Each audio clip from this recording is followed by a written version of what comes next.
Dalla rete umana che rialzò il Friuli in occasione del terremoto, oggi si passa alla rete digitale nella quale insegnare ai cittadini a sapersi muovere. Con oltre 60.000 persone raggiunte con i centri di facilitazione digitale, la regione Friuli Venezia Giulia si conferma all'avanguardia anche in questo settore. Siamo fra le prime 3 regioni in Italia ad aver raggiunto in tempi molto brevi il target iniziale, che ricordo era di 41.000 cittadini da raggiungere, ne abbiamo raggiunti più di 60.000 e questo sicuramente è il segno che questo territorio, quando ha in mente un progetto, un obiettivo, lo raggiunge e lo raggiunge in tempi brevi e con grande partecipazione dei cittadini. La regione ha speso bene le sue risorse e quelle del PNRR, ma è pronta a investirne altre nei prossimi assestamenti perché la facilitazione digitale non riguarda solo le fasce fragili, ma anche tanti giovani. Abbiamo speso una volta di più bene i soldi dei nostri cittadini, ma noi vogliamo spendere ancora, perché i cittadini hanno bisogno di essere accompagnati in questo percorso.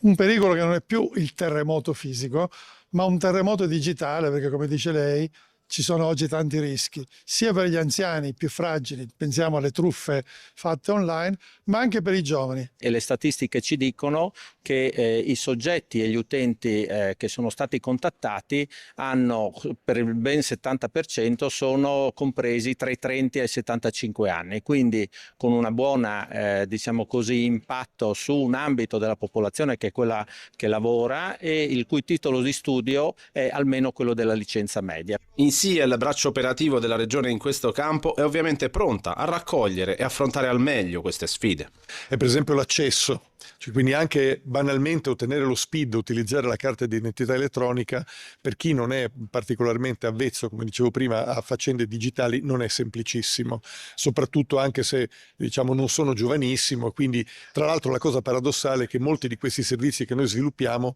sono destinati proprio alle fasce più deboli della nostra regione, quindi persone che magari hanno anche difficoltà a recarsi presso gli uffici e preferiscono fare tutto da casa. Quindi dobbiamo colmare questo gap. Questo gap viene colmato appunto mettendo a disposizione del territorio tutta una serie di centri di facilitazione che sono in grado di aiutare i cittadini, spostandosi il meno possibile, ad acquisire questa dimestichezza col mondo digitale.